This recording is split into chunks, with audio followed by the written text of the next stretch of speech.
The man I'm about to introduce you has been involved. He's a CEO, he's an entrepreneur, he's a presenter, he's a speaker. He's also been involved in magazines like Voya, Virgin's on In-Flight magazine. He's been on 2GB radio.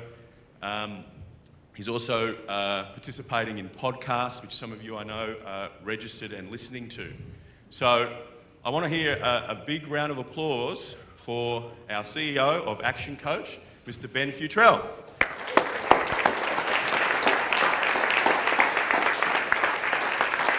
Thank you, Mark. Thank you, buddy. Thank you. Welcome, everybody. How are you all? Good. Oh, come on, a little bit more energy than that. How are you all? Good. Awesome. We're going to spend a full day together, and it is jam-packed today. I'm going to do my best to teach you how to build a more successful business, a business that will work without you. Who's excited about that? Say yeah. Yeah. Who's not excited about that? Excellent. Fantastic. Well, for those of you that did come for an event, you already know a little bit about me. But for those who hasn't seen me before or met me before, let's just see a show of hands. Okay, cool. About 10% of you have come through other avenues. So my name's Ben Fewtrell. Just so you know a little bit about me. You know, I left school at year 10 because I wasn't real good. Me in school didn't get on. And, you know, like all good dads, my father said, Ben, if you're going to leave school early, you've got to go and get a trade, which is exactly what I did. I went and got myself a panel beating trade. Any other tradies here? Where are my tradies? Yeah, hands up nice and half. None of this half-ass shit. Come on, we can get our hands right up nice and high. Yeah? Excellent. All right. So I went and got myself a trade, and as a panel beater, did that for a few years and then quickly worked out it's not what I like doing. I then spent the next 12 months going through as many jobs as there were months, and I worked out one thing, and that one thing was that I didn't want to be an employee, that I didn't make a good employee. And you're all here in this room today for the very same reason, is that you all saw that you had some sort of passion or vision that you could start your own business, make more money and work less hours. Is that true or true? Yeah. And so, you know, we're all in the same boat here today. We all had that same vision. But when I started my transport company many years ago, I ended up working 100 hours a week and earning $35,000 a year. In fact, I could have been paid more if I worked at McDonald's flipping burgers. And, you know, I quite often ask people, do you know you could be paid more by working for someone else than working for yourself? Who's in that situation right now in their business? Yeah, once again, hands nice and high. Let's get them up. Awesome.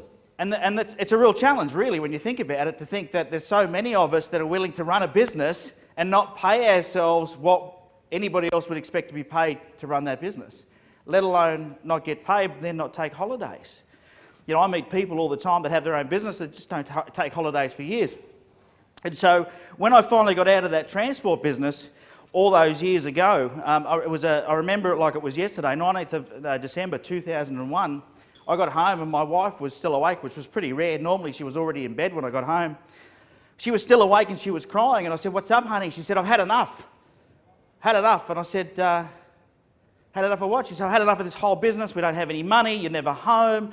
You know, at that stage, we only had my firstborn, who was Mitchell, and he was a fairly difficult baby. She said, "I've got to look after Mitchell on my own. You're never here. I've had enough. You either leave that business or I leave you." Now, I tell people all the time I made a mistake and left the business. It would have been cheaper to leave my wife. She likes her handbags. I love her dearly, Been married, it'll be 19 years next year. And so, you know, that was what really, in my life, was a turning point for me to realise that, hang on a minute, you know, it's fine to build a business, but it's no good sacrificing your entire life for the business. And, you know, that's where I was at. I was in a position where I was sacrificing my family, my freedom, everything that I had, you know, that I had prior to starting a business, I sacrificed. When I was an employee, I had holidays. When we had my son, I was able to take several weeks off because I was an employee, and I couldn't do that anymore as a business owner. I didn't feel that I could, which was a real shame. So after sort of getting out of that business and deciding to move on, and I sold my shares in that company. Now, we were doing $4.5 million a year. It wasn't a small company. We weren't making any money. So, you know, I now make more per month than I did per year. Then I don't tell you that to impress you, but to impress upon you that it's possible.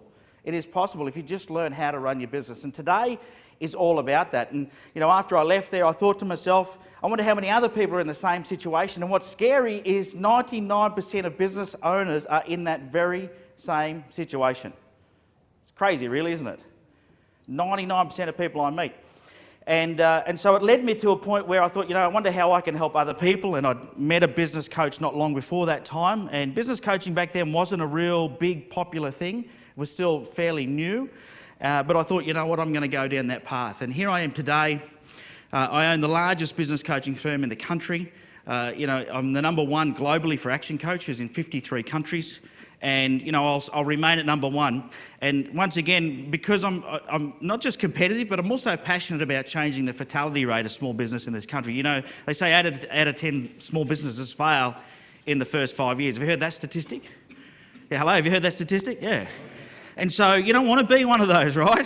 One of those 8 out of 10 that fail. And when we say fail, it's not necessarily closed down, but just you're working hard and not getting anywhere. You're on that treadmill every day and you're not making the money that you desire to make. Things aren't going right for you very often. And this is a real challenge for people in small business. So today is about making sure that I help you overcome these hurdles and give you the knowledge that you need to be able to be more successful in your business. We're also going to have a bit of fun today as well.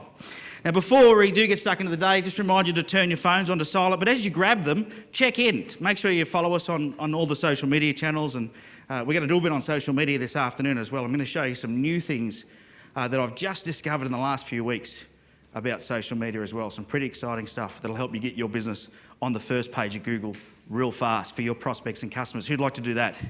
Anyone like to do that? Say yeah? All right, so I'm going to show you that this afternoon. Okie dokie. So what I'm going to do to start off with is one of the most famous sayings that I love is this one by Charlie Tremendous Jones. He says, the only difference between you today and you in 5 years is the books you read and the people you meet.